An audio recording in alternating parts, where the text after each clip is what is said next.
Баршаңызға қайырлы күн. Бүгін біз сіздермен өте дәмді тауық етінен жасалған рулет пен осындай шариктер жасайтын боламыз.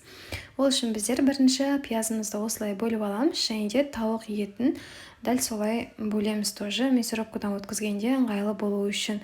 Болмаса дүкеннің арнайы тартылған фарштарын ала берсеңіз де болады. Содан кейін өзіңіздің қалауыңыз бойынша қоспаларын қосасыз. Дәмдеуіш қоссаңыз да болады, тұз қоссаңыз да, бұрыш қоссаңыз да болады. Содан кейін жұмыртқа қосамыз, жақсылап жабысуы үшін. Осындай сұйық болып тұрады басында, бірақ бұл ештеңе етпейді. Қолымыз сулаған уақытта дөңгелек пішіндер жасалатын болады, сондықтан уайымдамаңыз. Міне, қолымызға қатты жабысып қалмау үшін осылай пішінді жасаймыз. Қолымызды сулап алып, әртүрлі пішін жасасаңыз болады. Біздер қазір колбаса пішіндес қылып сопақша қылып істейміз де, және дөңгелектен осылай жасаймыз.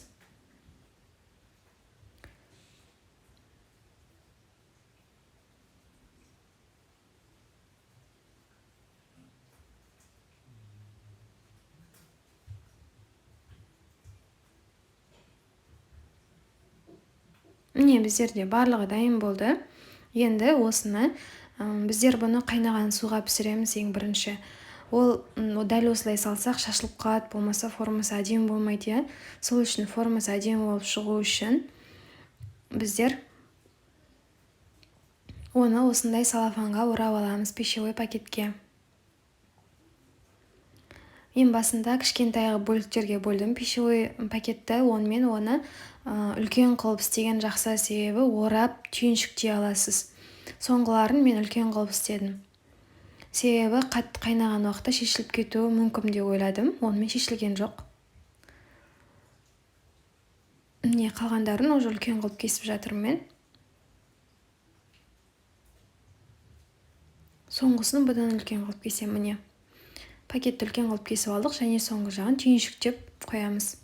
Біздер жаңа айтқанымдай қайнаған судың ішінде формасын жоғалтпау үшін, дәл осы күйінде пісу үшін, әдемі болып пісу үшін дәл осылай істейміз. Неше түрлі пішін жасасаңыз болады. Біздер міне колбаса пішіндес қылып сопақ қылып істедік.